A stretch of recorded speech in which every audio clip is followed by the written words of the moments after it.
freedom's the answer. What's the question? You're listening to Ernest Hancock.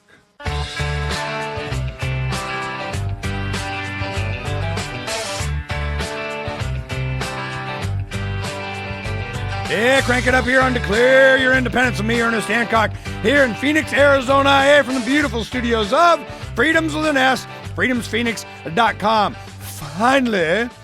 Finally in studio, we have Chris Bliss. You just came from Secretary of State's office. What was so important there that you aren't here?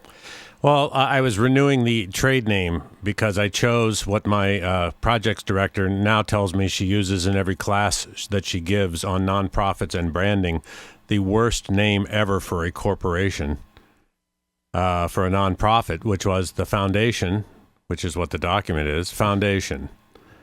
Well, if you Google Foundation, you fall into an information wormhole and you never come out.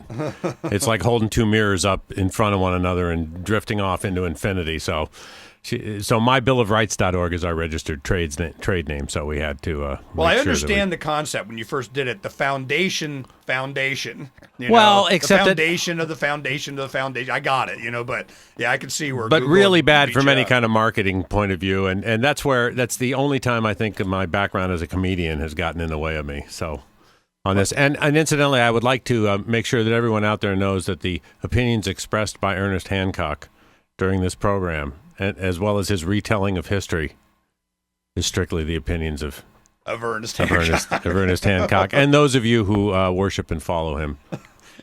Yeah, see, well, because Chris is of a different mind, which is, that's fine. We get along fine. I have a common ground, nonpartisan mission. But I will have to say that if it wasn't for Ernest Hancock, I do not believe that resolution would have passed and that would have gotten a vote in the Senate. It was interesting. Because you just told me, Chris, you need to look out and watch the calendar, and if a third read doesn't happen by this date, it means that something is going on someone's not being out front about. In that case, you need to apply pressure. And you were right about all of those things. And let me tell you one of the coolest points of pressure. Two things. One thing I'm really proud about is just by having that legislation on the floor of the House and Senate that year, as you'll remember, there was a flag bill to require that every classroom in Arizona display an American flag of certain dimensions, not to be paid for by taxpayers, but by contributions from businesses and individuals, and they had extra, okay? Because the Bill of Rights talk was up about the monument, and there was a little bit of pushback about some of the silly politics on it, somebody amended that bill to include putting up a copy of the Constitution and the Bill of Rights on every classroom wall.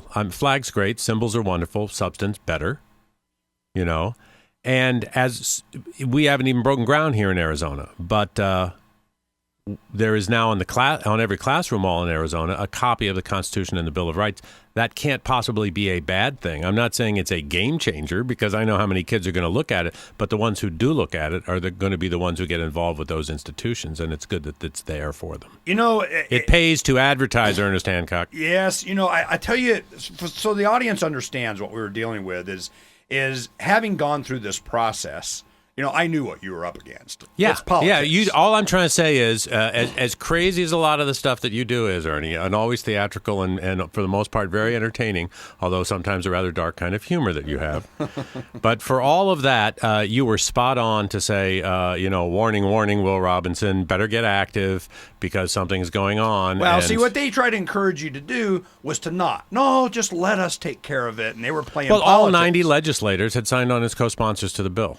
Big freaking deal. Well, I didn't know that, Ernie. Ernie, I'm a comedian. I'm an artist. I'm a monument builder. I do not live in the real world like you. Nobody pays attention to me. It's just experience. Did I pay attention? Did I pay attention when to you? When it came down to third reader was going to get missed. I heard what you were saying, and I said, all right.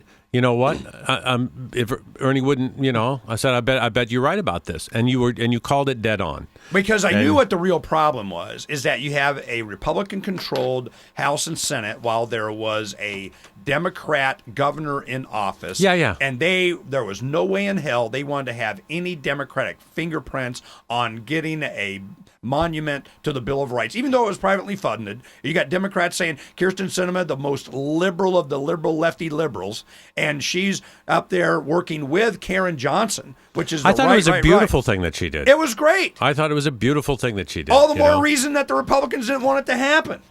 This is Karen why. Johnson is all politics aside, she's a lovely. It's one of those things. People believe what their life experience has brought them to believe. You have to honor that. You have to respect it.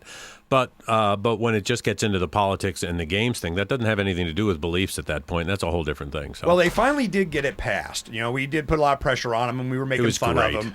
And we're like, this is a neon flashing example of what we knew was going to happen. So it pressured them into getting it done because it was so perfect. It was privately funded. All you wanted was space. Yeah. Well, the funny thing is they did it by shifting it into the budget bill, though it required no appropriation. And therefore, Kirsten's fingerprints were theoretically off of the bill. But of course, the way they roll, man. Well, it was just funny. But the another interesting thing, though, is it was really actually helpful that there was that problem because nobody would have read about this project at all without it. It was so non-controversial. Like you said, what's controversial about a monument to honor the Bill of Rights privately funded for the citizens to enjoy? What's controversial is that all the attention was coming out of the Air America affiliate. That's why. Oh, I forgot about that part. Yeah, I guess that could have been, guilt by association. But hey, you know what? I obviously haven't learned my lesson. I'm on your show. So I haven't learned my lesson on that one. But was also cool, the controversy came up. There was an American history teacher, public school in Nogales. His high school class heard about this thing, and it started this whole discussion in the class. The kids couldn't believe that it wasn't, and he got in touch with me, and I was sending out newsletters at that point, with my secret source, Ernest Hancock, tells me, But I was sending out newsletters to people, and this guy calls me and he says, my kids are calling the Senate President's office and demanding that the bill get a vote. I said, what? He said, no, they can't. They're saying, this is important to them. They've been studying the Bill of Rights, and they had a cell phone. They passed it around the class, and they took turns during the day calling the Senate President's office. And I was trying to get him to return a call, and I couldn't get him to. I was just getting messages that he was too busy wrapping up stuff at the end of the session. And I'm on the phone with his secretary, and she says, will you please tell those kids to stop talking, to stop calling? Well, and it was funny, and I didn't know they were all calling. I said, I don't know what you mean, but, and the teacher said, no, every single one of them wanted to exercise their right to petition the government. I mean, it was so cool. These high school kids. Well, I think that all that stuff had an impact. It was the first, one of the first So my hat's off to those kids. Projects that we did with Freedom's Phoenix. In the early days, it was a way to get the artwork out. We had listeners that we see the poster behind you on the video here. People are looking, you can see it back behind you over there. They had this poster was done by a listener. And that's true. It's very cool. Tell her you. The punchline's mine. I got to take credit for the visuals, his, and the punchline's mine. Oh, it was, tell her you'd marry her all over again. It's the Statue of Liberty over top of the Bill of Rights. So it's very attractive, and we did T-shirts on it. It was heavily promoted, and everybody had a good time with it. And there was a lot of participation from a lot of people from every angle. And Best news of all, though, as you're going to break, I take it from the music. Best news of all, though, to get up to recent history, in the last 4 months, a site has been approved, a preliminary design has been approved. This project is alive and kicking. It's a great design, and finally we're going to honor it when we come right back with Chris Bliss. We'll be right back.